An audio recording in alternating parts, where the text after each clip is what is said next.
Hot Mike with Dom Izzo. Really?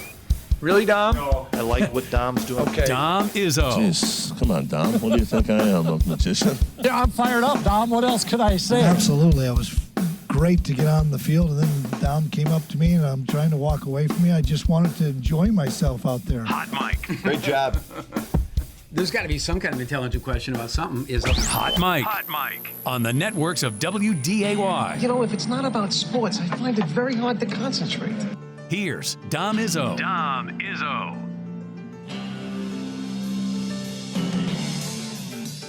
Good Thursday morning! Welcome to another edition of Everything Happening All at Once. Not the Academy Award-winning movie, but a busy sports day that is on tap for us on this Thursday, which started at -9 or wherever the heck it was. And it's foggy.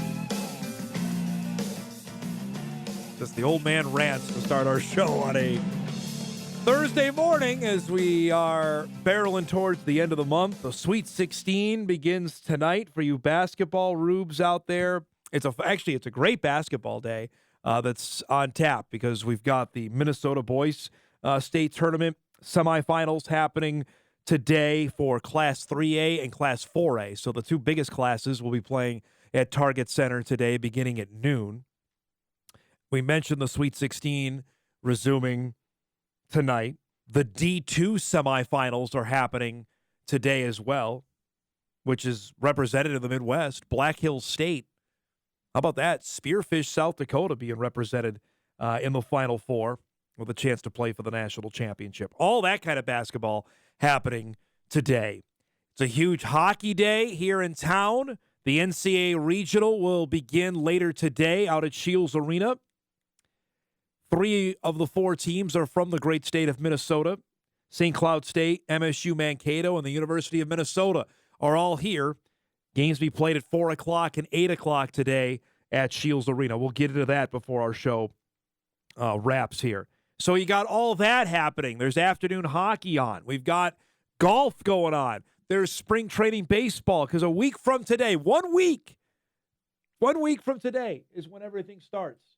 The Major League season begins. There'll be a ton of snow on the ground here, but the actual season will be set to begin across baseball. Thankfully, the Twins will be playing on the road to open up 2023. They'll open up in Kansas City a week from today. And 2 weeks from today, the Masters begins. So the countdown officially is on for spring. We got plenty to get to. The Bison opened up spring football today. We'll have a full report from up at the indoor football complex coming up in our second hour of the show. We got some really great guests I'm excited about, including, we don't normally do this off the top, but when we get our first guest, we make time for him. As we featured it yesterday on the show, the DGF boys basketball team had a thrilling win Tuesday night to get to the state semifinals, and they will play on Friday night, tomorrow night, against Albany, led by the sensational Owen Leach, who's good enough to join us before a state tour of the Capitol. Is that what I heard? You told me you're getting a tour of the Capitol this morning? Yep. Well, it's great to see you, man. Congratulations. Tell me just, how the body's doing, man. You played a ton of minutes on Friday, a ton more Tuesday. How you feeling today? I'm feeling all right. We get enough time to go around and move, and we had practice yesterday, and they get us a little active stretching, but we're all definitely a little bit sore from all these tough games we've been playing recently. Well, you know what, man? You're playing at Target Center tomorrow night, so I guess all that doesn't matter, right? Exactly. Tell me the emotions about after the game Tuesday, having to slug out the way it did, fight to the finish. What was the locker room like after the game Tuesday night? It was ecstatic because it was like no one gave us a chance to win that game because we were a little unseeded team from up north. Not many people knew about us besides, our Section 8 AA team. So it was crazy, and we were all so excited. Like, we got our 2 days off now, and then we play tomorrow. So we were excited to have this little week down here. The school wasn't going to bust us back because we're so far away. So we get to stay down here, and I think we were all the emotions came out right in the locker room, and it was really exciting. It was super exciting. Well, we're going to show a bit of the highlights of the end of the game just for you and how this played out, or especially you thought, okay, we got it. Then you turn the ball over. They go ahead and score. Just tell me the range of emotions of the end of the game on Tuesday. Oh, it was brutal. It was absolutely brutal. Yeah, I was kicking myself so hard. I passed on the other team there. I thought he was going to go back with the guy, and he stayed up top, and he stole it, and then they ended up missing 2 free throws, and then we called timeout, and it was just like, everyone take a breath. Everyone just calm down a little bit, and then we've been playing like this all year. Like, section championship was in overtime, and we just, even football, it was just, we're battle tested, that's for sure, and it was a wild ride of emotions. Okay, so when they go ahead after the turnover, it's 60-59. You get the ball. I'm assuming you're thinking, okay, I'm either going to get the game-winning shot or take the shot, or I'm going to get fouled. Take me through that after they go ahead. Well, I figured I would have to shoot it with about like 8 seconds left or 7, so we get a chance if I do miss.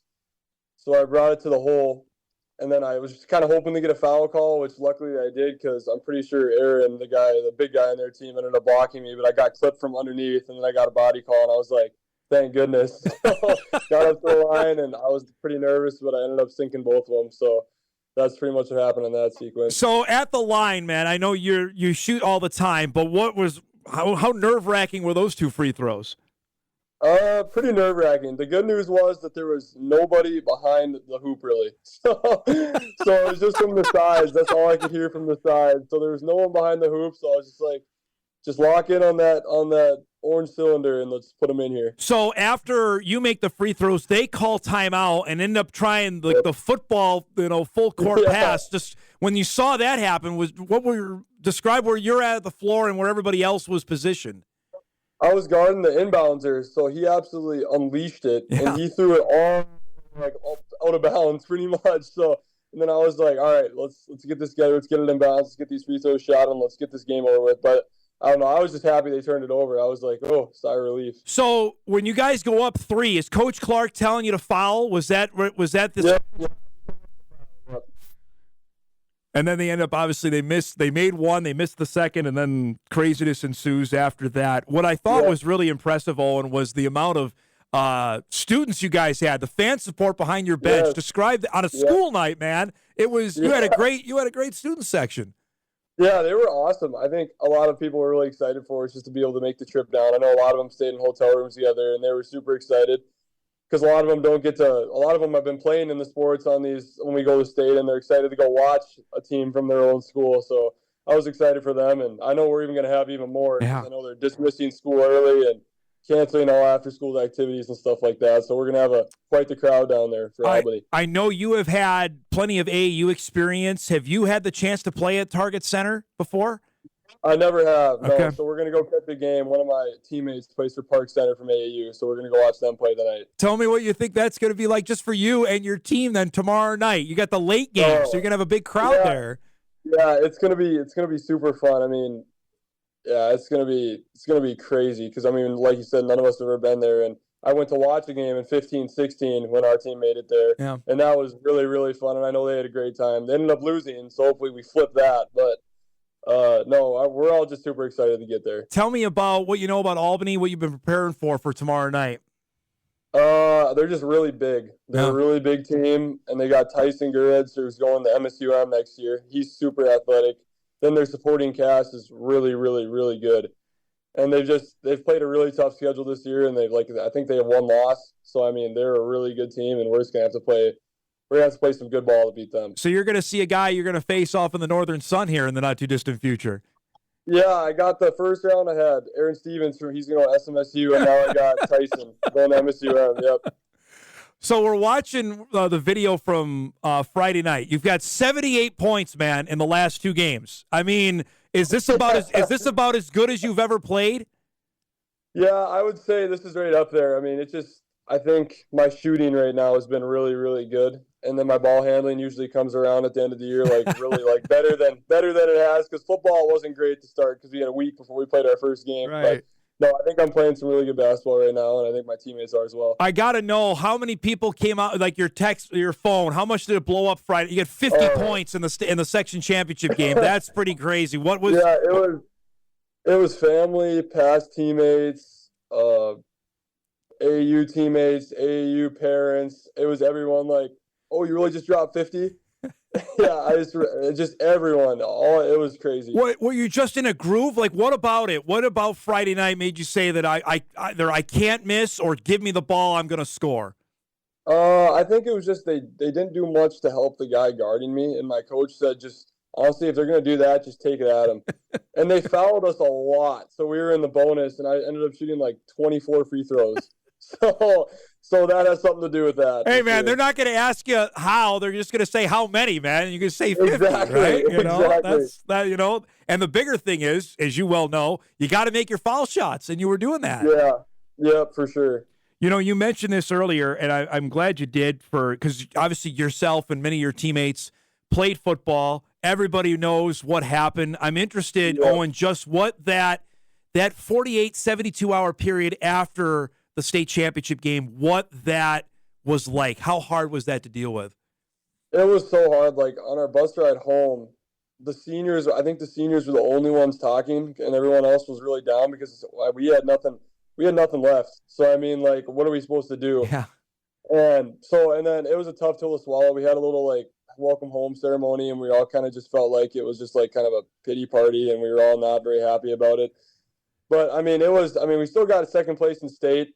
And I would say by far the second day had to be the hardest for me. Like, I couldn't sleep that second night. Like, I was like an inch away from the ball, and I was just like, oh my goodness. But I don't know. I think we still did great things in football. I mean, we went 12-1. We made it to the championship game and pretty much won, but just ended up going the wrong way at the end. There's no solace in this, I'm sure, but I mean, you're going to be remembered forever. Maybe not the way you want, but that game's going to be remembered forever. Yeah.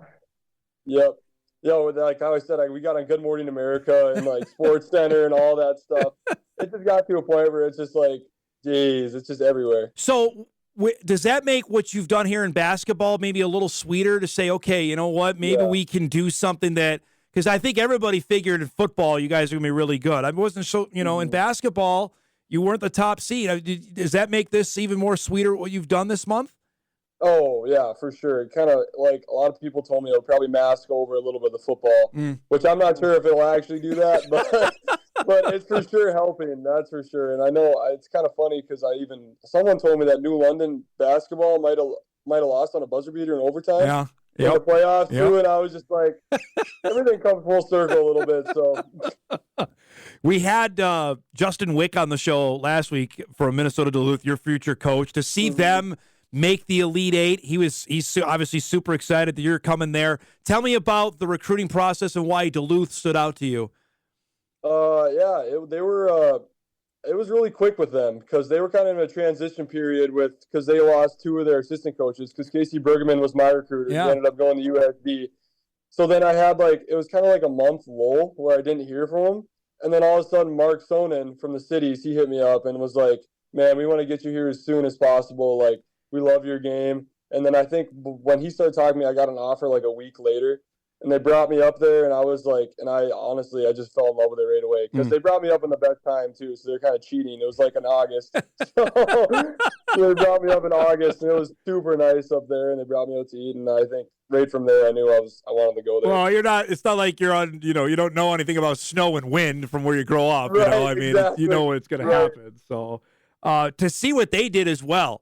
Going all the way to the Elite Eight, I mean, you see the Northern Sun in your own backyard. How excited are you to get there to see what they're building there? Oh, I'm super excited. And I know they have next year. They almost have a lot of the team back. Yeah. So he told me, he was like, "Man, you're just gonna have to come in and compete. Just come in and compete next year, and just hope you can help the team any way you can." And I was like, "Man, I'm all in for it because especially if we're gonna make another run like we did this year, that was spectacular to watch those guys do that and the pure emotion they had and joy." Was super fun to watch, and I'm just excited to get up there in this summer and fall and get to work. That'll be super fun. All right, before I let you go, would you rather be playing today as opposed to waiting around till tomorrow night, or hey, you need the extra day after what the last couple of games have been like? I think we like this little extra day because we're going to go to the Capitol, and Mr. Marquardt, one of our old teachers, is now working at the Capitol, so he was tickled pink to get us there, and so we're going to go tour the Capitol today. And then we're going to go watch, like you said, we'll get accustomed to the Target Center the night. We'll be able to go watch a game. So I think that'll help. Just being in there, I haven't been there for a year or so to watch a Timberwolves game. So it's going to be different with high school lines and whatever. So I think it's good to get us get us sunk into the environment for sure. I think we like this extra day. Okay, are you a Cat guy or are you an Ant guy? Who's your guy of the Wolves? Edwards all the way. Yeah. Edwards all the way. Yeah. I'm with you there, man. He's really, really good. Thanks so much for doing this, bud. Have a fun time today in St. Paul, and good luck tomorrow night, okay? Thank you. Good to see you, bud. There he goes, Owen Leach from DGF, the standout for the Rebels. 78 points in the last 2 games for him. 50, of course, in the section championship game. 28 on Tuesday. DGF in Albany, 8 o'clock tomorrow night at Target Center in the 2A semifinals, which that'll be a heck of a basketball game. Congrats to the Rebels. Of course, everybody will remember what happened in the Prep Bowl and how crushing a loss that was.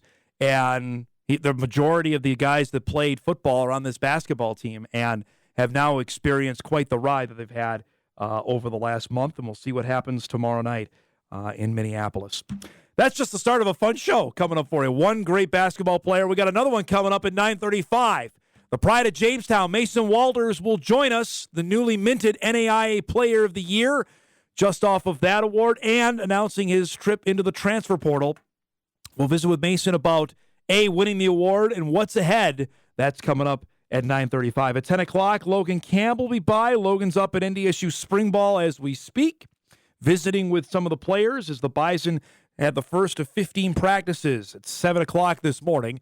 I know she was thrilled about that assignment. She'll join us coming up at 10 o'clock. And at 10:35, we'll welcome back to our show Kelsey Didrikson, the head coach of the Roseau girls basketball team.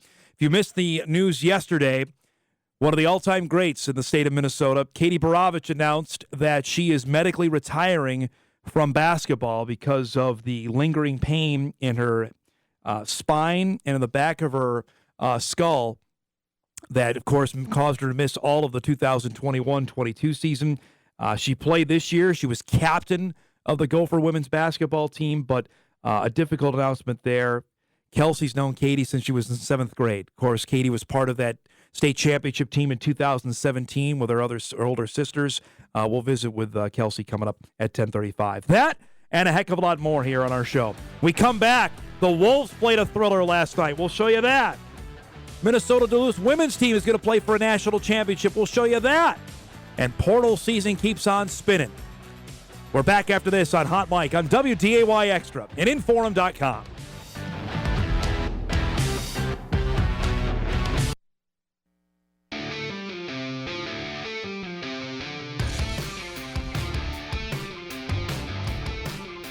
Welcome back, everybody, on a foggy Thursday morning. Hot Mic, WDAY Extra, InForum.com. Our thanks to Owen Leach for starting our show off with a bang. Lots to get to here. It was a busy night last night, taking in whatever you wanted to. Let's begin with the return for Karl Anthony Towns back after missing 4 months. He missed 52 basketball games. The Wolves were 26-26 without him. He comes back last night, shows off the range here early in the game to knock down a 3, get the rust off. Honestly, Cat looked pretty good. I was surprised to see the mobility there to throw it down. Then off the turnover here, collects and scores. The calf looked all right. I was a little nervous watching him go out and do that. Of course, with the Timberwolves, nothing's easy. Late in the game, Mike Conley, by the way, has been great since the Wolves picked him up. Knocks down. It's a long 2. Wolves are up 1. Here, Trae Young drives to the basket. He gets hacked in the face and is fouled. He makes both of the lines. So the Hawks go up 124-123. Wolves get the ball. They give it to Cat. He drives. John Collins fouls him there. They challenge this. Then the Hawks, thinking that it was a foul actually on Towns. The call stood. Cat hit the first and hits the second. Free throws are always a little iffy with him. That gives the Wolves the lead. Hawks have one last chance. A shot there that's nowhere close. And holy cow, the Timberwolves win it 125-124. Karl Anthony Towns comes back, plays 26 minutes last night, scores 22 points in his return. Jaden McDaniels was great, scored 25, not including the highlights. Naz Reid was great again with 26. Where's that come from? Torian Prince actually missed a couple shots after he was sensational on Monday in the win over the Knicks, but he still had 15. Anthony Edwards did not play, but the Wolves get a much-needed win. As we've talked about here, you look at their record now at 37-37. They only have 8 games to go. That's it. There's only 8 games left for the Timberwolves in this regular season. And with the win last night, now they hold 7th in the Western Conference, just a game back of Golden State. Oh, by the way, guess who the Wolves play next? It's Golden State coming up this weekend. We talked about this earlier in the week of the schedule ahead, which is going to be brutal. The next 4 games, Golden State, Sacramento. You can bring that board back up, guys, for a second, just because they're all on it. Golden State, Sacramento, Phoenix, and the Lakers. I mean, you've got 2 teams that are ahead of them. 3 teams, all ahead of them. And then the Lakers, who are fighting for that final playoff spot in the play-in tournament. As it stands now, the Wolves would again be in the play-in tournament. They would host the Thunder. And the Mavericks, by the way, falling all the way down to 9th since they've lost 2 in a row. That's all it takes. It's just, really, you lose a couple games and look out. You could be out of the playoff picture. But big win there. And the Wolves stand now a game back of Golden State. And they will play the Warriors coming up on Sunday night. It's a 6:30 start in Oakland. Or now, that's what they play in Oakland, 6:30 for that game. And then they play the Kings back-to-back on Monday night. So difficult stretch there for the Wolves. But and you figure, I think Anthony Edwards is going to be back to play on Sunday night against Golden State. Also last night, that wasn't the only big Minnesota basketball win. The Wolves won. The University of Minnesota Duluth women's basketball team playing in the Final Four, led by former Cobber Mandy Pearson. Duluth has been sensational pretty much all season long. They have been just tough, led by Brooke Olson, the player of the year. She was great last night, playing Catawba College out of North Carolina in a game where it was tight early in the first half. The Bulldogs put the hammer down right before halftime. They added on here. Lizzie Gilbertson knocks down a 3-pointer. That made it a 9-point lead going to the fourth quarter, and that's winning time for Duluth. Because Olsen took over after that. She gets the putback here. And Minnesota Duluth will play for a first national championship. Here's the kicker on this, though. It doesn't happen until April 1st because all of the women's basketball championships for each of the divisions are going to be grouped together around the Division I championship in Dallas. So they will not play until April 1st. They win last night, though, 70-59 to advance to the D2 National Championship game. Heck of a win for Mandy Pearson's team, who now has cracked over 31 wins. They've had just a dynamite season and will represent the Northern Sun in the national championship game coming up on April the 1st in Dallas. They're going to play Ashland College, who won the other semifinal last night. That'll be for the title coming up, we mentioned, April 1st. So the D1 championship, D2, and D3 games will all be grouped. The men did this a couple years ago, and it's odd because you've had one site for the Elite Eight and the Final Four, which was St. Joseph, Missouri. That's where that game was last night. And then the Final Four is going to be in a different spot. It's odd, but trying to group it all together, which I understand. And that game will be on CBS Sports Network coming up on April 1. Congrats to Mandy and her team. They are so tough. I think that's the common refrain when we visited with Rick Newman. We asked about him a couple weeks ago when we were up at the Shack. Carla Nelson, the head coach of the Dragon. Those are rivals of Duluth. They play in the North Division of the NSIC. And I think that would be a common refrain you would hear about the Bulldogs, who will represent the Northern Sun in the national championship game. One last thing here before we wrap up this segment. Mason Walters coming up here in a few minutes. We're talking about great North Dakota basketball players, Mason being one. Lauren Ware was certainly that for her time at Bismarck Century, leading the Patriots to back-to-back state championships in 2018 and 2019. signed with the University of Arizona to play basketball and volleyball. Was a key member of the Wildcats team in 2021 that made it all the way to the national title game. Yesterday, I found out, and several other outlets reported it as well, that Ware has entered the transfer portal and will leave the University of Arizona after 3 seasons. And it's a star-crossed time is maybe the best way to describe it, from her freshman year where she was dynamic. Last season, ironically enough, she got hurt against the Bison, coming down for a rebound where she hurt her patellar tendon in her right knee, caused her to miss about a month, came back and was a solid player. And then this year, hurt the same knee again before the season began. Instead of rehabbing like she did last season, she opted for surgery and missed the entire season and entered the portal last night. And now, so this is going to be a really, really interesting process here, as much as what Mason's going to go through, which we'll talk about with him in a second. I'm really intrigued to see what the market is here. She's 6'5". She just has skills that you cannot teach. The issue, though, has been injury. She tore her left ACL, you'll remember, before her senior year of high school. She missed that entire season in 2019-2020. Now the other knee has had an injury. That is, I don't know if concerning is the right word, but it is certainly eye-opening. But her talent speaks for herself. I mean, you listen to people that are more in the basketball know saying that she's going to be a superstar. I mean, you looked at what she did in her freshman year at Arizona. That speaks for itself. I went back and looked at this last night for the story, and you can read more of it at InForum.com. The final 5 teams that she had selected was UCLA, Minnesota, Tennessee, Arizona, and Texas. Those were her final 5 schools. She narrowed that down. That was July of 2019. That was, frankly, before she got hurt.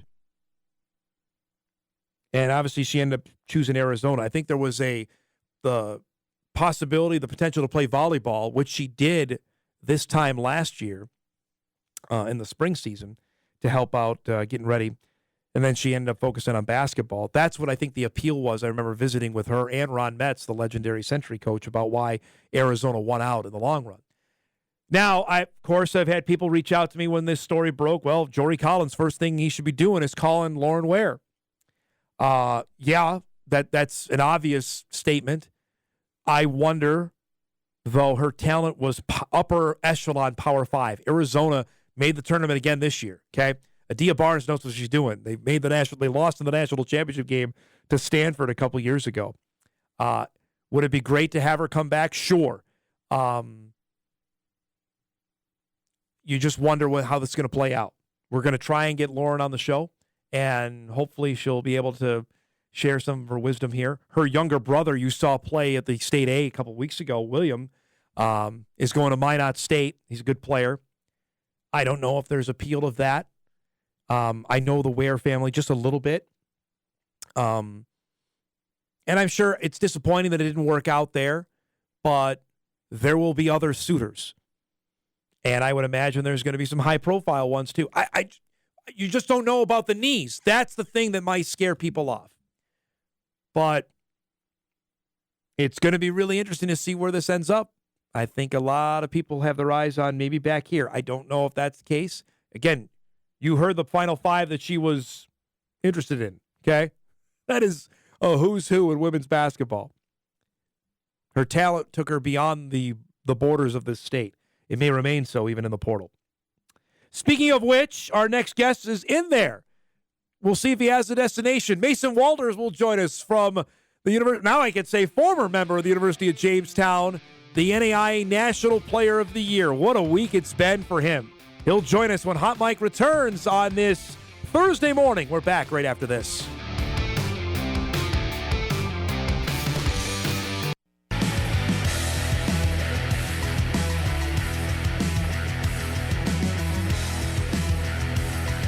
Welcome back, everybody, on this Thursday morning. The sun is out. Doesn't mean it's warm, but at least the sun is out. Back here on Hot Mic, WDAY Extra, InForum.com on a busy Thursday. Great basketball day, as we mentioned, that's on tap with the Sweet 16 back here. We've got Minnesota State basketball tournament for the boys resuming at Target Center later today. One of the big basketball stories of this week happened Tuesday when Jamestown's Mason Walters was named the NAIA National Player of the Year. Again, not Conference Player of the Year, been there, done that. Not All-American, been there, done that. The National Player of the Year. And then yesterday made the announcement that he was going to enter the transfer portal. He has 1 year of eligibility to spend wherever.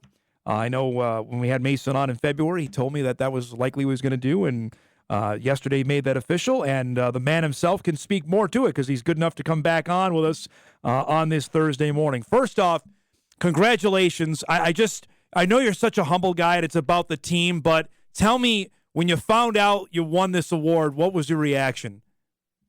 Yeah, it was pretty exciting. To know how many great players there are in the NAIA and how that recognition was pretty cool and pretty awesome. And just goes to show kind of all the hard work that not only me, but also my teammates and coaches have put in and sacrificed, not only for me, but for the team. So it's pretty awesome. Was it validation, just the early morning workouts, the stuff in the summer, that stuff that nobody really wants to do, that was what it was all for? Right. Yeah. Obviously my goal going into the year wasn't for that award, but it was more based on the team, but it's cool to be recognized for that. And like you said, just a lot of early mornings, a lot of time sacrificed, like giving up stuff on the weekends to go and work out and try and get better. So it's a lot of work that goes unseen. Who told you? Who was it, a phone call? Who was the one that notified you? Coach Neville called me and let me know. He was pretty excited too. So what was did you believe it? What was the reaction when he called you? He kind of had a feeling that I'd be up for it. Yeah. Not so much going to get it. He couldn't tell me or didn't know. It was kind of top secret, but he kind of let me know, and yeah, it's pretty exciting. What was did you celebrate it? What did you do Tuesday night? Did you go out to dinner? What was how did you? I hope you celebrated this a little bit. Yeah, me and some of my friends hung out, and then I went home and saw my family and stuff, and just kind of talked about the season and how cool it was. So yeah, it's pretty exciting. I know it. We were visiting off air here. It didn't end the way you wanted. Making the Sweet 16 is great, but you got tripped up there by Indiana Tech. For when you're walking off the court, knowing that's the last time you're going to play for Jamestown. Tell me that reaction. What was that like? Yeah, I knew before this season this would be my last year going in, so I kind of had an idea already, but at the same time, as soon as it was done, it kind of all hit me at one time. So it's pretty emotional. There's another senior in the team, Mark Chose, our point guard, who's also not coming back. So all the guys were pretty emotional this season being done, but yeah, I just kind of a lot of the memories that over my 4 years kind of came back to me, and yeah, we were all kind of emotional after the game and seeing my family and stuff. So yeah, it was tough, but a lot of great memories.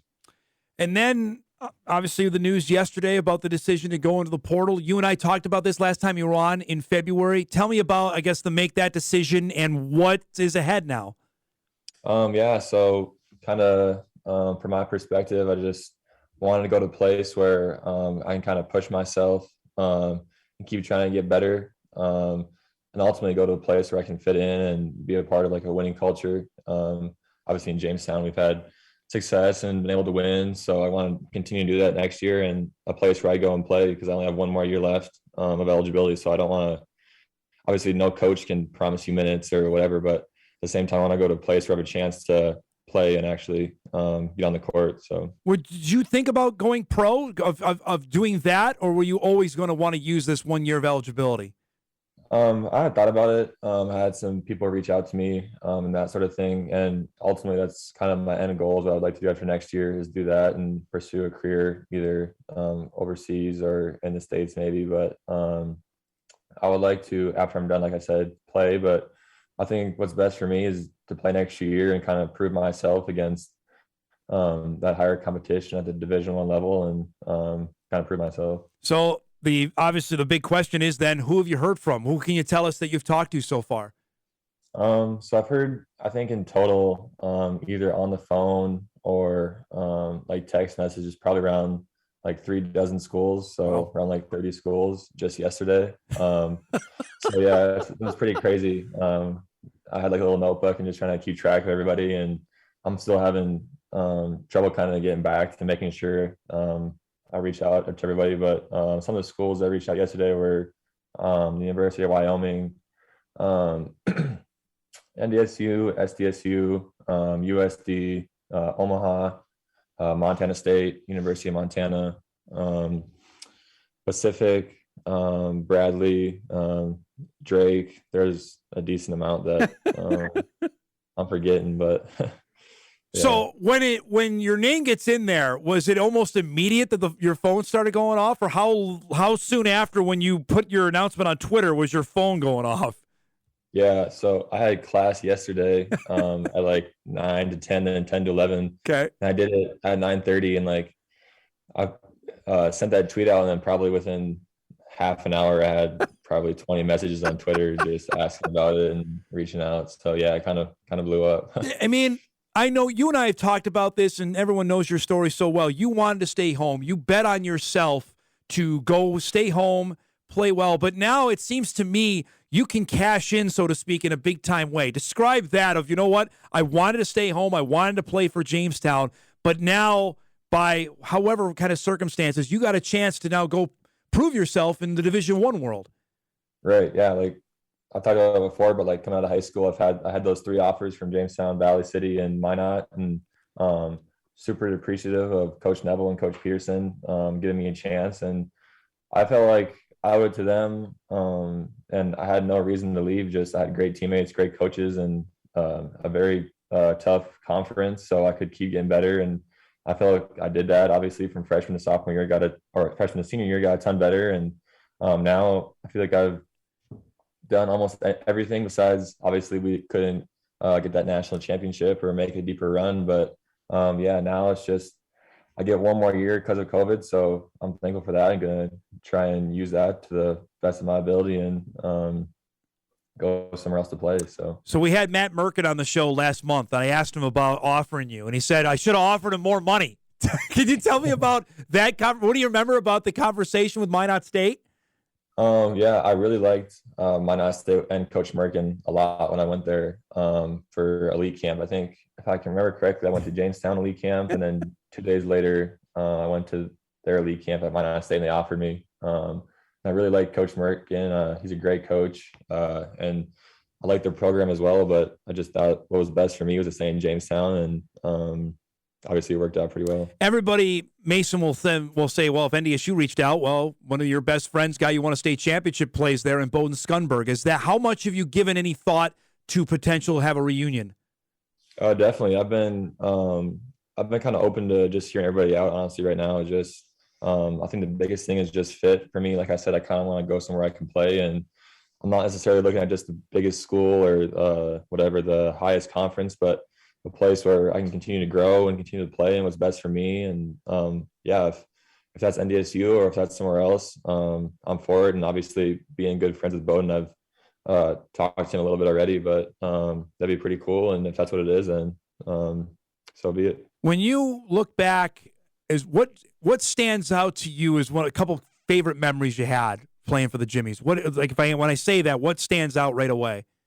Yeah. And there's so many. Definitely all the national tournament runs we made, were all pretty awesome. Some of the home playoff GPAC games were cool. Just how packed some of those got for our crowds and our student sections and everything like that. And then definitely the last opening round here in Jamestown was pretty awesome. Our new AD, Austin, he really pushed for that to be in Jamestown, and I've told him a couple times, but I'm super appreciative of him for pushing that to get that in Jamestown, and just to obviously we lost in the championship game this year. So to be able to come back and win 2 games, my last games in the Newman, was pretty awesome. So that was great, and a lot of great memories. It's hard to kind of pick one, I guess, but it's been pretty special. I wanted to ask about that because you've had the state basketball tournament experience when you guys won in Bismarck, and I know you played here at the Shack.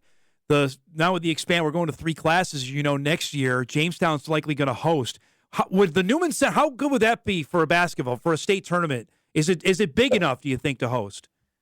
I definitely think it is. It's tough for us sometimes to pack all the seats, and it's definitely big enough, but also it's not too big where it feels like it's almost empty. And in my opinion, I'm obviously biased, but I think it's probably one of the best arenas in North Dakota, if you ask me. But super nice, and I think that'd be pretty cool to have that in Jamestown. Yeah, the Civic Center is likely going to get it, but I would love to see it at the new arena. I think it'd just be a nice fit for that to get it back there. So now, what's the timetable here? That's what everybody wants to know. They want to know where, and they want to know when. So what's the schedule now for the next little bit? So kind of like I said before, just kind of fielding all the calls in and listening to all the coaches the next couple of days. So probably by tomorrow or this weekend, I'll probably try to start narrowing it down a little bit, taking like a deeper look into whatever rosters and schedules and conferences and all that, because I don't really know a ton about all the different schools and everything. Besides like the Summit League, I know those pretty well, and some of the closer conferences, but trying to narrow it down, and then next probably 2 weeks, kind of having like a whatever top 10, top 5 maybe, and then you get 5 official visits. So taking some of those after that, and then trying to make a decision by hopefully early May, middle of May. Is it nerve-wracking? Is it exciting? Is it a little bit of both about what's to come? Yeah, I was telling somebody that's a little bit stressful, but at the same time, like I could have nobody reaching out and nowhere to play. So I'm definitely thankful for all the schools reaching out.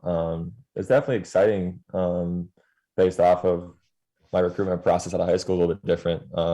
Having those 3 schools, which I do really appreciate them after high school. So having whatever it was, like 30 schools reach out just yesterday was pretty crazy, a little hectic, but I'm excited for it and going to make the most out of it. Let me ask, this is really hard for you to answer, but I'm going to ask anyway. If you flip this over and you have 30 schools reaching out during your senior year of high school or junior year of high school, how difficult you think that would have been to handle then, as opposed to now being 5 years older and going through this?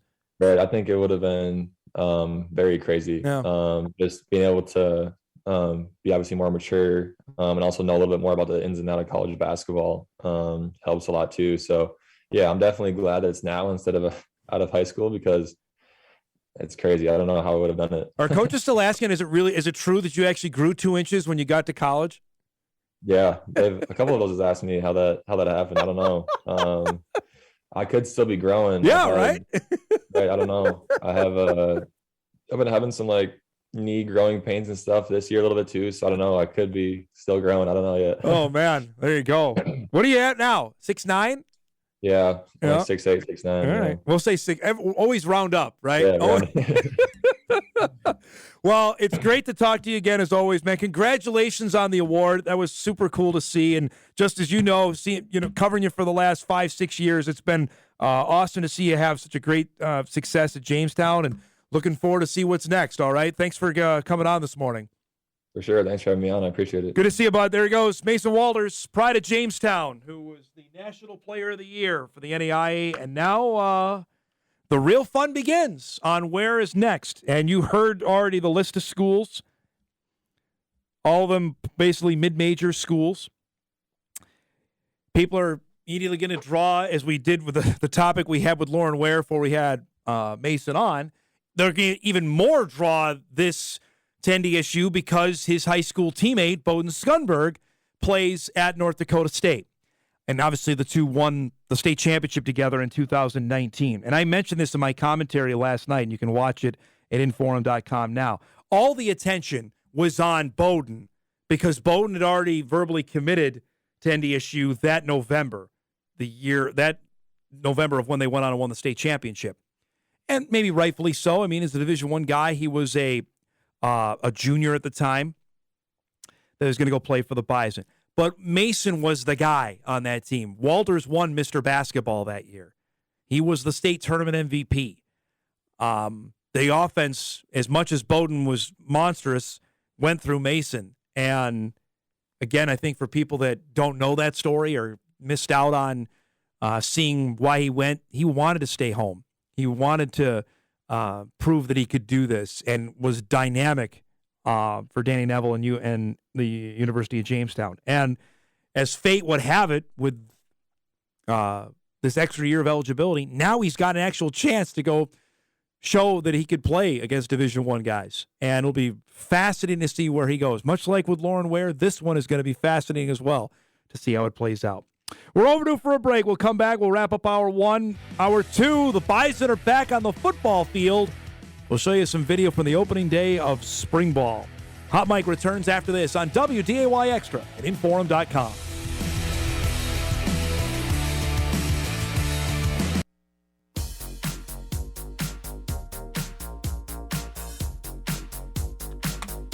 All right, wrapping up hour one. Our thanks to Mason Walters for coming on. Those two basketball studs we had on with Owen Leach and Mason Walters in our first hour. We come back. The Bison are back on the football field. The first spring practice is in the books. We'll get a full review of that and much more when we start hour two of Hot Mike right after this on WDAY Extra at InForum.com.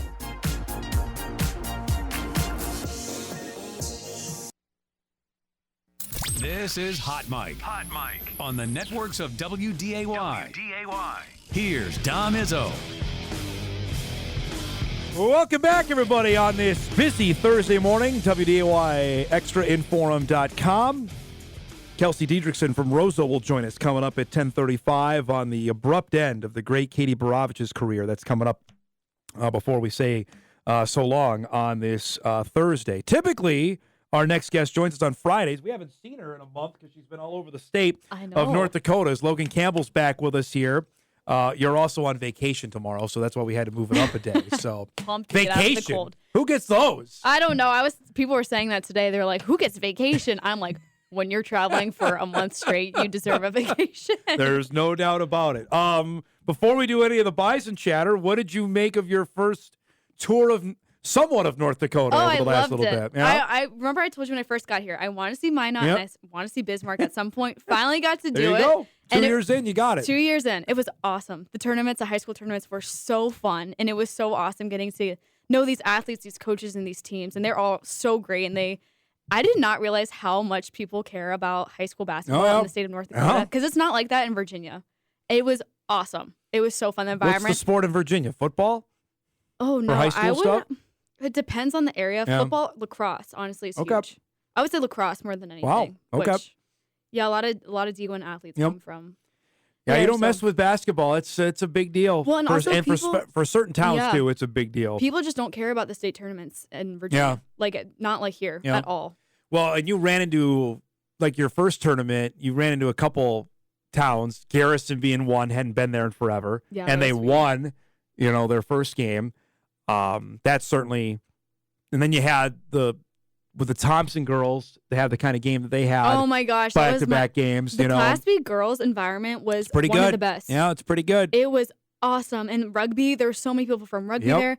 When Central Cass played, literally, I think the whole town was there. It was awesome for both boys and girls. Mm-hmm. It was really cool, and and those Minot and Bismarck are not close, so that was really neat that all those people traveled across the state to go and watch them play. I was like, oh, that's really neat. And with the weather the way it was probably even more of a slog for people to get there. For sure. I thought being on with the call of the Class A to see what Red River did was really good. I mean, Jossie Schiller's not going anywhere. Oh, those girls are so cute too. Their post-game interviews were awesome. Cassidy O'Halloran had the best she was a quote machine after the semifinal and the championship game. And for people in the Summit League, you're going to get to see Schiller up. I was visiting with a couple of UND assistants, you best put the clamps down because there might be some others that are going to try to get at her. So quick. And she was really fun to watch. Everyone was so fun to watch. Logan Nisley, I've never seen her play in person. She was so good. Lily Bell. She'd be all right. Her and Maggie both are just freshmen. They're going to be around for a bit. But I wanted to make a point on what it was to Fargo North to win, to see that you've covered a bunch of games at the Shack. Mm-hmm. The Bison would kill for a crowd like that. It was either one. Men or the women would kill for a crowd like that. They would. Friday night's game against Century was tremendous. Insane, yeah. I thought they may have jumped the gun a little bit when they rushed on the floor. The students did on the game on Friday. I'm like, hey, wait a minute. That's the semifinal. You still got one more to go. But to have 2 back-to-back emotional right. wins. My point was I'm working on my stuff for Sports Sunday during the first half of the boys game against Red River. It was electric in there. It was fantastic. Awesome. I've only seen it. I don't know if you've seen it like that. In the Shack? In your time. Yeah, I would say South Dakota State a couple years ago was Mike Dom's senior year was awesome. UND was semi-close to that. But again, the say, students weren't here. Exactly. The students haven't been here either year that you've been here. Mm-hmm. The Jackson UND have come here on winter break. So it hasn't been close. Which I don't know why they do that. That's a whole other deal.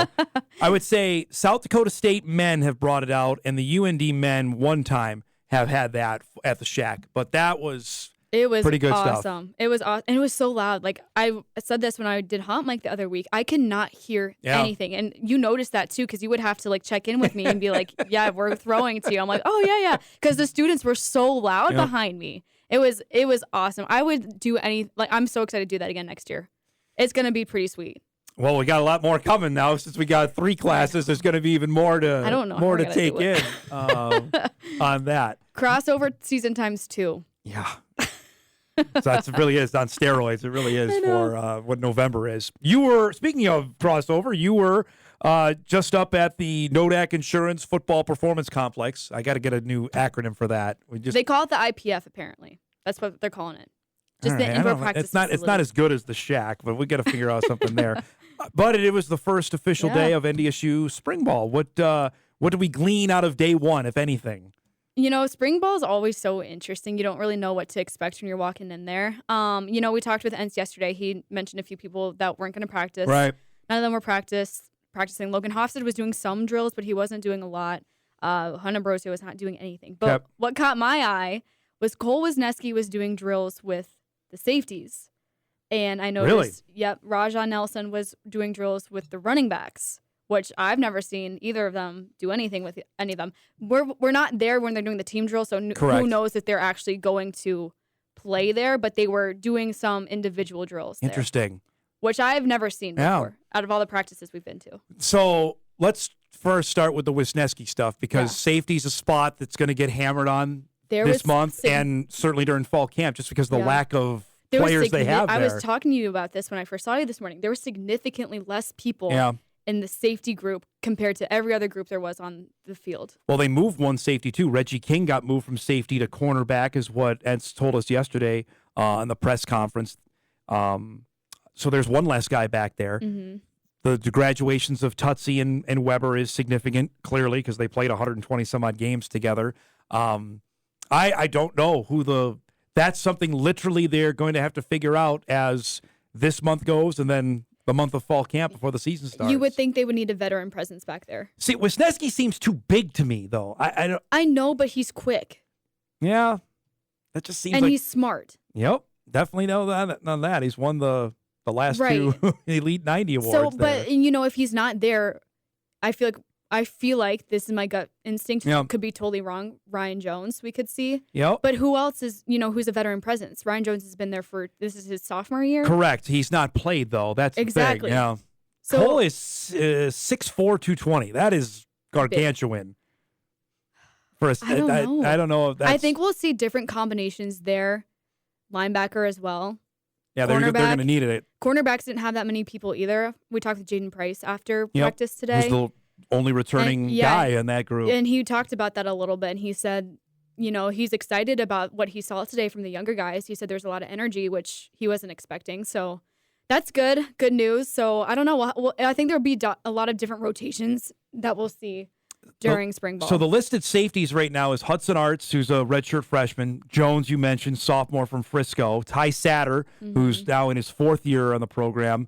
And Sam Young, who's a walk-on senior, who's been a special teams ace. That's the listed safeties. That's 4 of them, not counting Cole, apparently, if he was doing some work there. The Rajah Nelson piece is intriguing because we've seen him do the jet sweeps or that variety of play over the last couple of years. So having him line up back there isn't necessarily surprising either. But again, in spring ball, and I'll make this caveat out there, you have way less guys. You have the guys that have graduated aren't there, and your incoming class isn't there. Right. So you're You're trying to rob Peter to pay Paul a little bit. Right, and it's time to try new things out, switch things up a little bit. So who knows? Maybe he'll do really well there, and we'll see him more in that spot. But, you're not going to know until the first game. Because right now, I think they only have 4 running backs that are here. It's Barika, Tamarick, TK, and Owen Johnson, who got put on scholarship, by the way, a kid from Mankato they really like. That's it. Mm-hmm. Not counting any of the fullbacks, and you already alluded to it, that 2 of them aren't even going to really practice this month in Roseau and Hofstad, which they took plenty of lumps last season. Yeah, that's one that I'm going to be interested to see when the time fall comes around, because they're totally different from Hunter Lipke. So, what kind of style they're going to bring there. There's nobody like Lipke. I'll just throw that out I know. there. And tight ends. Who are we going to see there? Because Stuffle can't do it all, Or can he? No, I don't think they need I think Joe certainly developed as the pass catcher that they thought he could be. Yeah. But Gindorf was so good as a blocking tight end. They don't have that yet. That's what, again, another position you're looking at. And we're not sitting here saying the Buys are going to win 4 football games next season, but there are question marks. Yeah. There are question marks here that need to get fleshed out between now and September 2nd. I say that. I just got the email that tickets are now on sale for the game at U.S. Bank Stadium. So that's exciting. I wanted to see how much they were going to be here. I don't know if they can give me this information or not. Because I know season ticket holders are going to get their first crack at it, but I don't know if I can get the info on how much they are, at least right now. That'll be exciting. I feel like the Bison fans will travel well for that one. I think so too. The timing of it is good. It's Labor Day weekend. That's the last weekend, quote unquote, for summer to get people out and about. Yeah. It's a different deal. It's the home of the Vikings. I would gather there's probably more people than not that have not been to a Vikings game yet. I've never been. Even though the stadium's open 6 years, I think there's probably more often than not that people have not been down to. You have not been to U.S. Bank Stadium yet. I've no idea what it looks like. It's nice. I'm excited to see huge, it. I'll tell you I'm that. excited to see it and to be down on field level. That's going to be pretty cool. Now I'm going to look here to see if your favorite football team is. Are they coming here this year? The NFL schedules are out. No, the Vikings went there last year. I don't know. I was going to say, because the Vikes have a tough schedule and Washington stunk, so they're playing a bunch of bad teams. When don't we stink is the real question. Yeah, you do not play the Vikings this year, so no that's chance on that. But quick on the Buys before I get on your Commanders here in a second, since NFL free agency is about wrapping up. Defensively, we mentioned on the back end, linebacker is a spot till I just felt like they never really got the guy in the middle there. And that's no slight to Nick Kubitz and Luke Wirtz, but they were both just okay. I think even if you were asked Bison coaches and give them some truth serum, I think they tell you we were just okay at that spot. Mm-hmm. I look at Logan Cobb as a guy that is it his time to get out there and play a lot. I think so. You need consistency at that spot, and you need a vocal leader. You need athleticism in that spot. That too. When Wisniewski missing half the season hurt. Yeah. Clearly he was back from Illinois State on, which I think he ended up playing 8 games, so as it were, but having him for a full season, that's a major deal there. That is going to help. But I could totally see Logan Kopp emerging. I could see Oscar Benson. We've heard his name throughout the past 2 years. He played early in the year last year. We could see more from him, I feel like. That's another position too. Like we'll see. Someone just needs to take control. I'm interested in Enoch, your guy Enoch Simamana, kid from Fargo South. It's been a transition there because he went from safety to linebacker. Entz brought him up by name specifically. If this is Kolpak and I always say the 3rd year in, that's the leap year. That's the year it's either going to click or it's not. And I'd be interested to see if it does this spring for him. And if you're going to root for anyone, it's going to be Enoch, just with everything he's been through. And every time I've seen him, even last year, I remember when I did that story on him in fall camp, I didn't even recognize that it was him sitting there because he's gotten so big. And even now when I saw him today, I was like, oh my God, I didn't even recognize him. He gets bigger and bigger every single year. So I think it'll be really interesting to see how he develops and, like you said, takes that next step. So we'll see. Email comes in. Logan, what about quarterback? For the Bison. So I talked with McFeely and Kolpak about this earlier in the week and said Cam is the quarterback, but there should be a competition. I think even Entz said that yesterday during press conference to have Cole Payton push him. Because to me, and I asked Entz this and he didn't really answer it is there something that Cole hasn't done yet to why we haven't seen him beyond just running the ball? You know, I think he's thrown it 5 times, and the one that everybody will remember is the interception that he had against the Jackrabbits last year, and then it was like he was almost barred from throwing the ball after that. I don't know. I don't know what's going on there. I feel like there's something we're not seeing, maybe. I don't know. Like you said, I think Cam's the guy. I think it'll be his job to lose. And Cam's won a lot of football games. He has. He unfortunately gets compared to the guy. Trey Lance was there. Carson Wentz was there. Easton Stick, the winningest quarterback. I mean, there's no comparison for that. Cam still won a lot of football games. He won the national championship. He has. You know? And his completion rate was like pretty decent, you know. Yes. And I was talking with him after spring ball today, and I said, what in this offseason are you specifically working on? And like he said, being a vocal leader, we heard that last year, so he wants to continue to do that. Yeah. But he said his vision of the field, that's where Entz is pushing him, is just his vision and knowing where to throw the passes, his targets, where his targets are. So I don't know. We'll see. I think that's Cam's job to lose. We'll see. And this is Cole Payton's third year as well. Like you said, now is his time to make that jump if he's going to make that jump. I think it has to be more than just him coming in. You know, Cole's going to run the ball. It's 3rd and 7, and you know, all right, well, number 15's in. We know he's going to go off left side. They've got to have some sort of threat there that he can drop back. I know he's got an arm. I mean, that is, he can throw the ball, but why the guardrails haven't come off yet, I don't know why. Maybe they're scared for people to see him so early. I don't know. That's the thing, you know, and the era we live in now, you either play or I'm leaving. But then that's the question is, you know, at what point is he like, okay, well, I'm not getting what I want here? I don't know. That's a question only he can answer. I think knowing him a little bit, I don't think that's in him, but I mean, who would have thought that the middle of last season that the 3 guys that left before the playoffs would have left? You know what I mean? You don't know. That's the era we live in right now. It's all about who's talking in your ear. Yep. It really is the case. This time it's Kyle who's telling us we got to go. What has your team done in free? Have they added anybody? Yeah. Do you have a quarterback yet? Oh my gosh. Yeah, Eric Brissett. Or Jacoby Brissett? That's what I mean, yeah. Whoever his name is? Yeah. I was like, okay, well, they got rid of Heineke. He's to Atlanta. They got rid of Carson. The Washington Post gave Heineke this whole entire page spread to say really? a goodbye to Washington. He got him to the playoffs. Yeah, and everyone was like posting it. They gave him a full page goodbye? Yeah. I was like, that's a lot for a back. Carson Wentz didn't even get that. No. Don't let the door. The release on him, the tweet was such a kick in the you-know-what. We have released somebody and Carson Wentz. That's what it's come to now. They didn't post a thank you or anything? No, there was no thank you. I didn't see that. Okay, they did that yesterday for Taylor. So they added Jacoby Brissett. Okay. Does not get me excited. Anybody else that they've added? Yeah, they added some offensive linemen. Okay. Which... This team is going to be bad. I know. All I right. want to talk about it. So you guys play the Jets this year. There you go. I told you we're going to go on a road trip. Play the Jets. We're going to go. Let's see. Your road games are, besides the division opponents, you go to the Rams, the Patriots, the Jets. I don't see a single win. The Seahawks. No, still don't see a single win. Home games besides the divisional games, Arizona, San Francisco. This is what I'm convinced. Good things will not happen until the team is sold. That's all Is that I care imminent? about.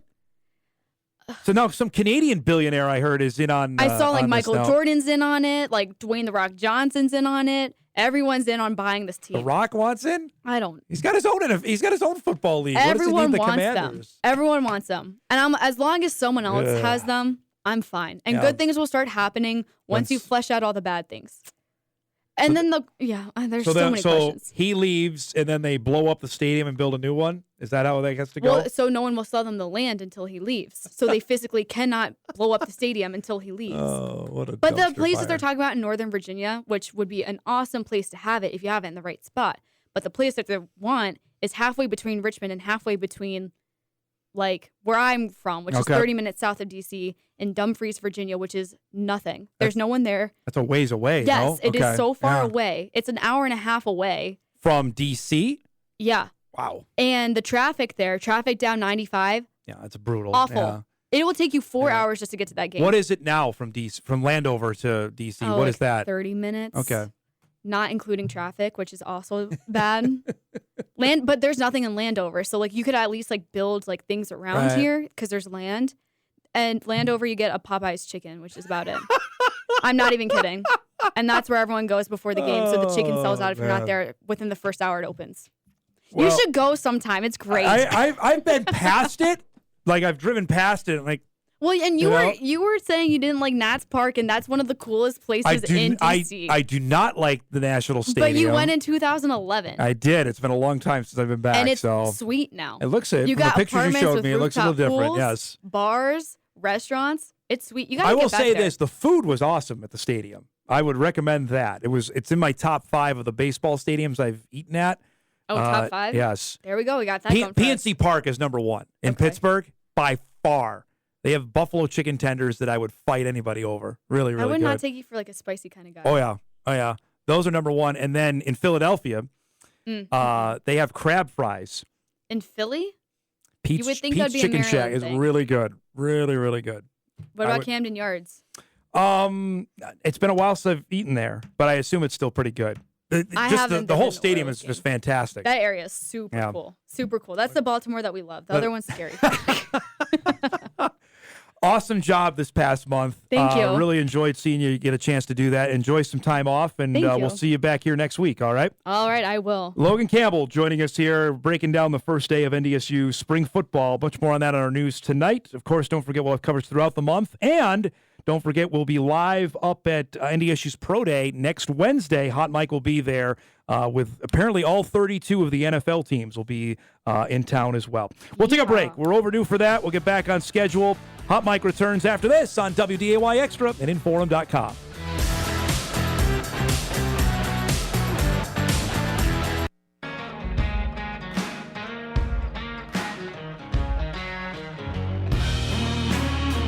Welcome back, everybody, here. Thursday morning edition of Hot Mike, WDAY Extra, InForum.com. As I mentioned off the top of the show, we are a week away from literally top 5 sports days on the calendar for me. Opening day is right there. No matter what the projections are for said season, although this year there are certainly high hopes. And for the Minnesota Twins, well, it's going to be rather interesting of what 2023 has in store for them. Yesterday, as they're wrapping up Grapefruit League play, playing the Red Sox down in Fort Myers yesterday, we got a little bit of potentially what the opening day lineup could be. I will tell you this. There's a couple guys that have really stood out to me this month that are going to be guys to watch this season. One is Trevor Larnach, guy that's been besieged by injury. Yesterday, you'll see in our highlights here, he cracked a home run in the first inning yesterday. This is a little laser beam here to the right center. It just got over the fence. The jerseys are hideous, by the way. That's good to see for a guy. He and Kirilloff, and it looks like Kirilloff and Jorge Polanco are going to start the year on the injured list. That Larnach looks like he's going to make the opening day roster. If he's doing that, then he's going to have a spot in the lineup, which he has. And then this guy, Jose Miranda, who came here for the Caravan. This is a bomb that he hit yesterday. And I really thought, and I know we visited with Dick Bramer about this during the season last year, Miranda got better as the year went along last year. He was really good. Really good. Those two guys I'm keeping an eye out for as the season begins next week. Especially now if Miranda has a consistent place where he's going to play, that's A-okay. Even our guy Kyle Farmer, who he hit a home run yesterday. I mean, he's going to give him some depth. And now with Polanco hurt, he's probably going to play right away come next week. I know we scoffed at the deal when it was made because that was the only signing the Twins had for a while. That was impressive. And then this guy, Joe Ryan, looks like he's got all the makings of taking that next step. You know, he was the opening day starter last year. I don't think he's going to be the guy. Likely it's going to be Sonny Gray who's going to get the call on opening day next week. But he just keeps getting better, keeps trending in a way that you want him to go. Struck out 5 yesterday, and I mean, it was impressive 5 innings or 4 innings of work that he got yesterday on the mound for Minnesota. So, I mean, that's all you can. You want to trend in the right direction. You want to just be getting ready to go for when everything counts here in just a couple of days, and they're trending in that direction. It's looking good. So now, whether that translates to the regular season, I have no idea. But you're going to have Kirilloff and Polanco on the injured list, I mentioned, to start the season. Buxton is going to be the DH, which means Michael A. Taylor is going to be the center fielder. We keep forgetting that Kenta Maeda is back with this team. That's something we'll visit about next week when Dick Bramer's back with us. But, I mean, they got 5 or 6 guys that can start. So you're hopefully not going into the minor leagues to get a guy like a Simeon Woods Richardson. You want to let him develop in St. Paul before you actually need to thrust him into the mix, because injuries are going to happen. But Bailey Ober we barely saw last year. Maeda, we didn't see it all last year. Those are 2 guys that hopefully can give them some length to go along with Gray, to go along with Tyler Malley, that hopefully his shoulder is A-okay, to go along with Joe Ryan, that you've got those guys that in a division that is – I don't think the division got any better. I think Cleveland's going to come back. I don't think the White Sox got better. I think the Tigers are still 2 years away from being 2 years away, and the Royals aren't very good. It's still there for Minnesota. Whether they can stay on the field and pitch, that's going to be the question for 2023. We're overdue for a break. We'll take one now. We come back. We'll visit with Roseau's Kelsey Didrikson about the sudden and sad announcement that Katie Borovich's basketball career is done at the University of Minnesota. We'll do that when Hot Mike rolls on right after this on WDAY Extra and InForum.com.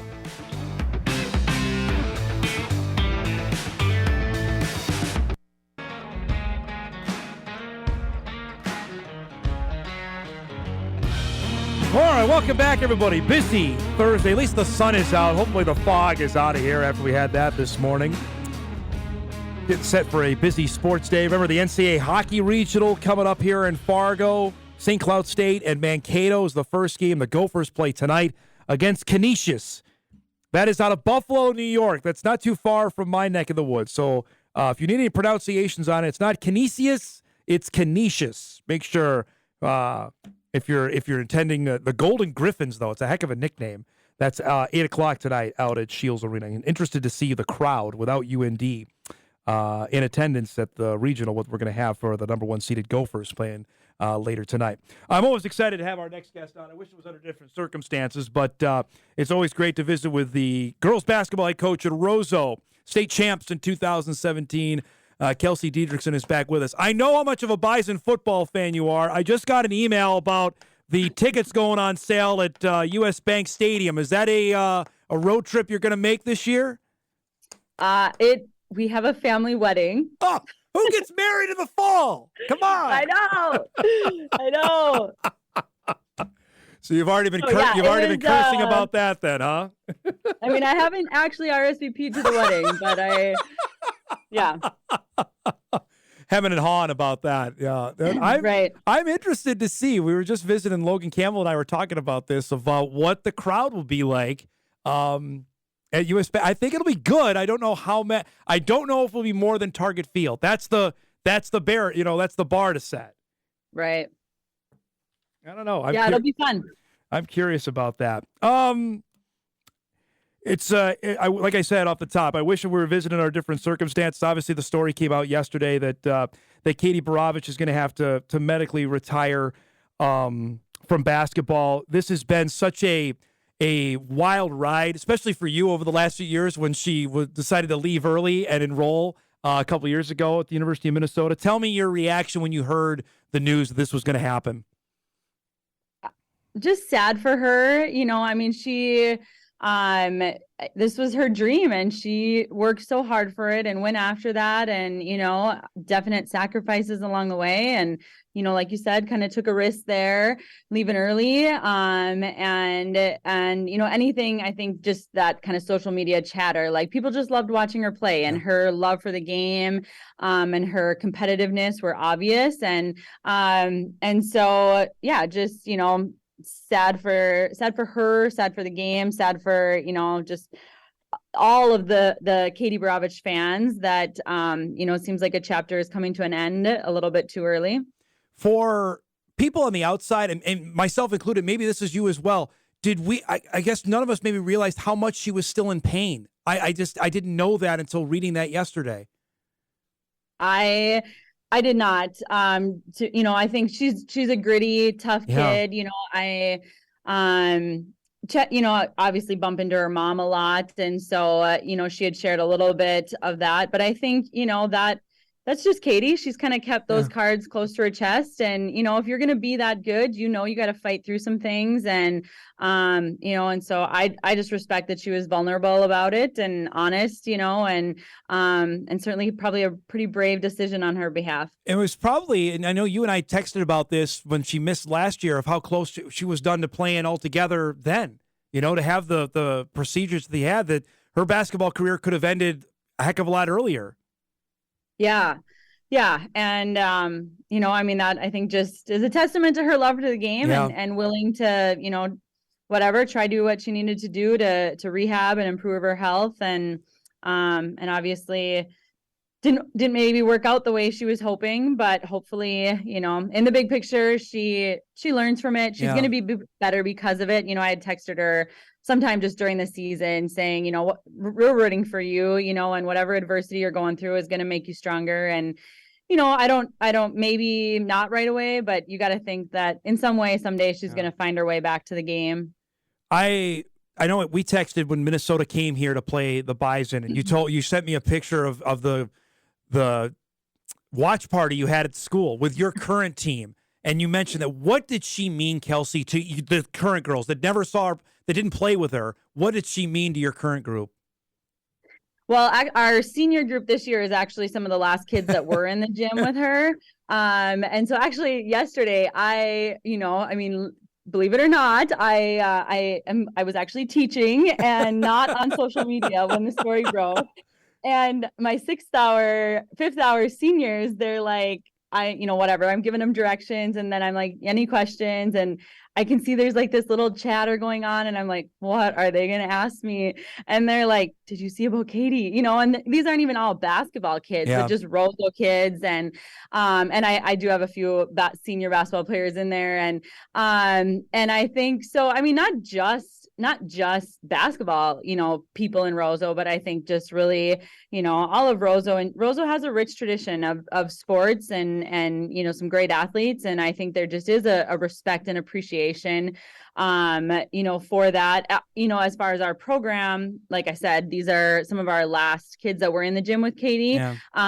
But anybody that was in the gym with Katie was better because of it, like myself included. Like, she made you put on your A game every day, whether you were, going against her on the court or you were game planning. Like, there was just a contagious competitiveness there that, you can certainly still see that in the kids that were in the gym with her, but that's certainly a legacy that'll live on here beyond even these years. It's crazy now. I'm going to feel like the old guy, but it's been 6 years since you won it. But that season, it was almost like the Traveling Roadshow. Hey, Roseau's coming. You guys came down here, I remember, and you had a great crowd at the Civic Center to come watch you guys play. What do you remember most? I know the championship obviously will stand out, but what about, maybe not even basketball related, about that season when all three sisters were together that you'll take with you?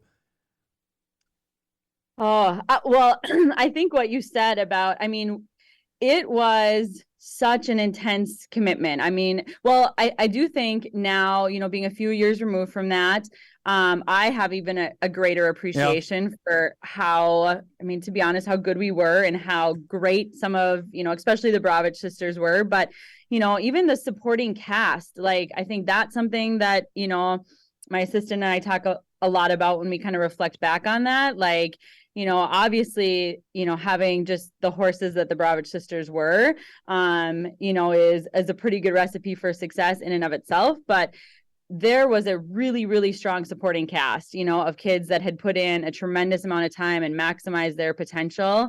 So that is fun to think about.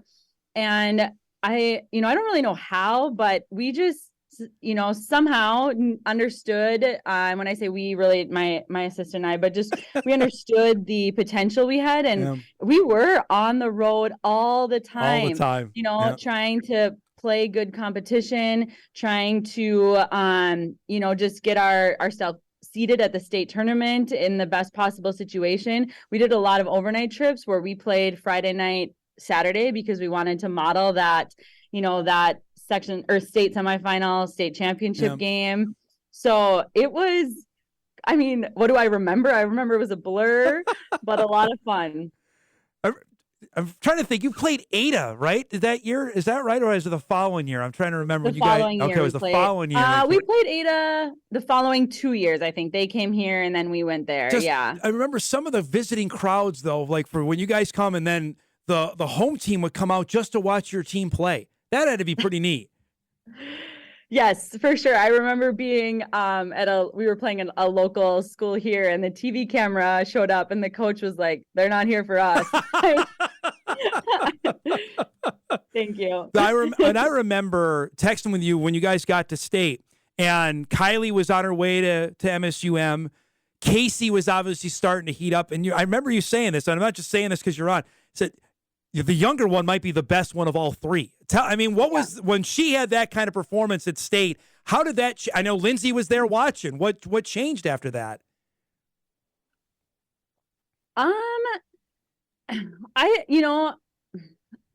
In some ways, I don't know what, I don't really know what changed, maybe because I think in a lot of ways, Katie just kept being Katie, like she, and I think, looking back at all three of those sisters, they were all kind of different high school players. And Katie she just has her own unique skill set and is a little, she's a little bit smaller than her sisters. And so, but I think she was just really self-aware of that, obviously we just kept trying to, put teams together around that and do the things that we needed to do to keep us competitive and improving. But, and I think probably for Katie, maybe more changed in just that kind of hunger, desire, realizing she how good she was and how much she kind of wanted to keep fueling that fire. When you're talking with Lindsay Whalen, was that like a pinch me moment? Like this is actually happening? I for sure still have that voicemail saved. What did she say? What do you remember? Just kind of that. I think there's a lot of that. Coaches know if kids can play or not, right? Yep. They're calling to find out more about, just who they are as a person, as a student, as a teammate. So, I remember just talking about some of those things about Katie. Now you see what Casey's done 2 times in a row, Summit League all first team. And I know you've taken your team to Grand Forks to watch her play. What is it about that you've seen her, why she's had so much success in the Summit League and at UND? Casey's just she's just a really special player. Well, and I think, there was, when UND lost to NDSU in Fargo, I saw the post-game interview with Coach Mallory, and Casey was sitting there. And if I didn't know the score of the game, just watching Casey's body language, I'm like, well, they lost and she is ticked, because this girl wants to win. There is just a drive to win there that you can't, I don't know, it's just something internal that is really, really special. And so to see her, at times put her team on her back and to be able to do that at that level. And, so much so like watching that post-game interview, then I went to the game in Grand Forks and I was like, I'm going to just try to be, I wanted them to win, I'm like, this means a lot to them. And it's, I certainly would never be rooting against Casey. There was no way she was going to lose that game. They had lost 7 in a row prior to that. I knew there was no way they were going to lose that game that day. Yes. Before I let you go, you and I talked about this, and now that you have a little bit more hindsight to it, that state championship team, the success you've had after that, has that produced what you hope to say? Everyone knows about hockey there, but has it produced what you'd hope for in both boys and girls basketball, for more kids to come out and say, it's not just a hockey town now? I'll be totally honest. Some of the kids pretty directly behind that, like, no, I think that you naturally hope for that. And to be honest, I, somewhat expected that, that's maybe on me, but I think kids, they're so close to that. They're maybe just kind of this natural assumption that's the experience they're going to have, or, just kind of happy to be a part of it. And then when you realize how much work that is and how much of a commitment that is not, that's not for everybody. So I would say that, we saw a dip in some, and then, you can throw, well, I don't even want to say COVID, because that's just, maybe an excuse, but maybe a perfect storm there. No, it is. But where our numbers, dipped, lower than we would have foreseen. But on the girls' side, after our last game this year, one of the seniors in the locker room mentioned culture, and that just, just tugged at my heartstrings, because it was like, that is what we have worked so hard to build, whether, there's a few less of us than we'd want there to be or not. And our element, there's some good things coming in our elementary. So it's that love of basketball is definitely still alive and well. Who's the women's player you stop and watch right now? Is there anybody that you say, you know what, if that game's on and that team's on, I'm watching her play? Ooh, that's a good question. I don't know if I have a great answer. I mean, I really try to just catch as much. We have 3 girls playing college ball with the Tuberoviches, and then one at Northland. Try to catch between catching their own games, our games, and my own 4 kids. Just say it. There's no time. Gosh, I should have a better answer for you. I do like LSU, and I'm honestly checking out her outfits. Like, that's a vibe, coach. That is like, if you can wear sequins polka dot pants, like, I'm watching your game. Kim Mulkey is a superstar. Yes, for sure. If it ends up being LSU faces South Carolina, that's going to be must-see TV. That will be something else. For sure. That would be really good. Yeah. Hey, it's great to see you. Like I said, I wish we're visiting under different circumstances. Thanks so much for the time. Be well, and we'll talk again soon, okay? Sounds good. Thank you. Good to see you. There's Kelsey Didrikson, head coach of the Roseau girls basketball team, on the rather stunning and sad news that Katie Borovich has to medically retire from basketball, from a tremendous high school career and a real promising basketball career with the Gophers. We're due for a break. We'll take one now and wrap up the show. We got a busy Sports Thursday on tap. We'll get you ready for that when Hot Mike wraps right after this.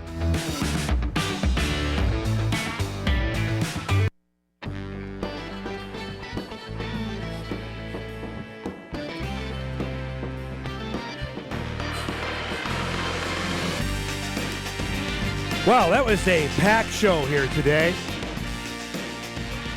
Good stuff. Tomorrow, Jory Collins will join us, North Dakota State women's basketball head coach, to wrap up the season after the Bison fell in the opening round of the WNIT.